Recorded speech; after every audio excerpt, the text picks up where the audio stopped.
As you can see dito, may sumuntok sa atin isang boxer. Kailangan natin lumaban o tumakbo. Dalawa lang option natin dito. Kaya wag natin sasayangan ito. Meron tayo 50-50 chance na manalo. Kaya,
napatalsik ko na siya.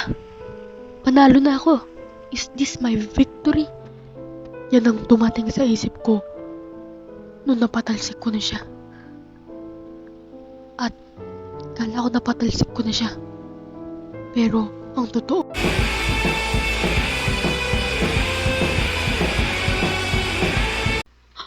kala ko napatalsik ko na siya. Kailangan natin gumamit ng jutsu para manalo dito. Magkukos ito ng nuclear power at matatalo tayo. 50-50 chance.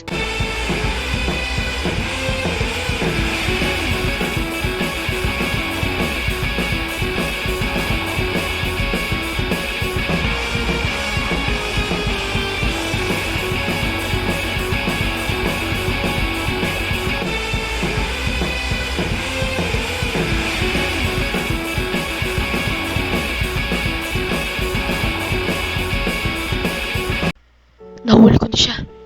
Wala na siyang takas. Panalo na ako. Wala na talaga siyang takas. Nakapalibot na lahat sa kanya yung fireworks. Buti na lang ginamit ko ito. Papatalsik ko na siya niyan dito sa second skill ko. Wala na siyang takbo dito yan.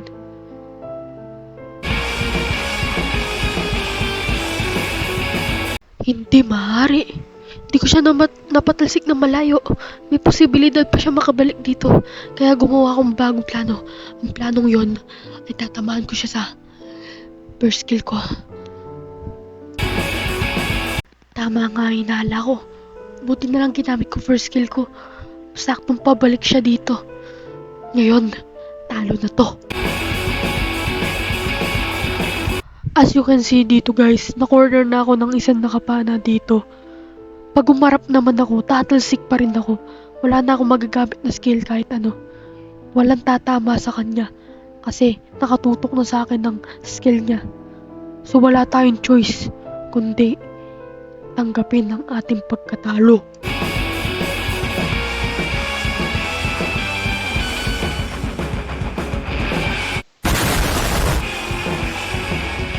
May nakadalawang nakapana dito. Hindi ko alam kung sino pumana sa akin. Kaya to make it sure, kailangan natin gumamit ng bomba. At palayo natin sila sa isa't isa. At iisayin natin sila. Hindi natin alam kung sino unahin natin dito.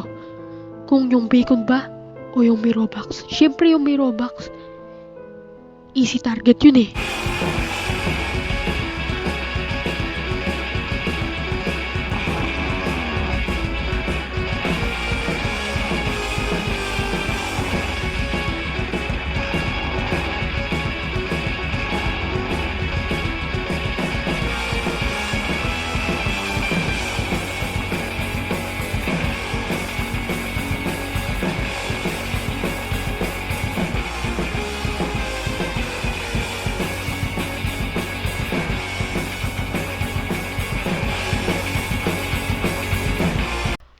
Teka.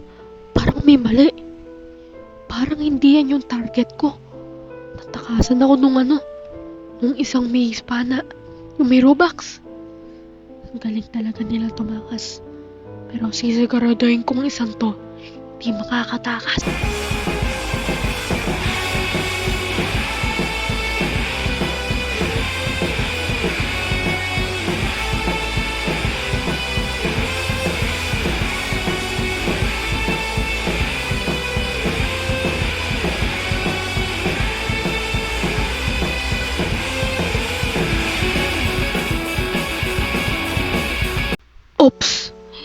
Ito ang pinakapagkakamali nila.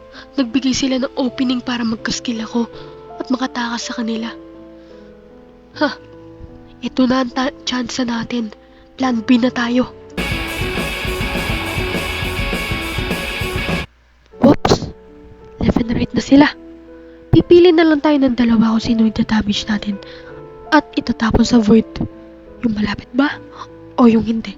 Siyempre alam nyo na yung sagot dyan.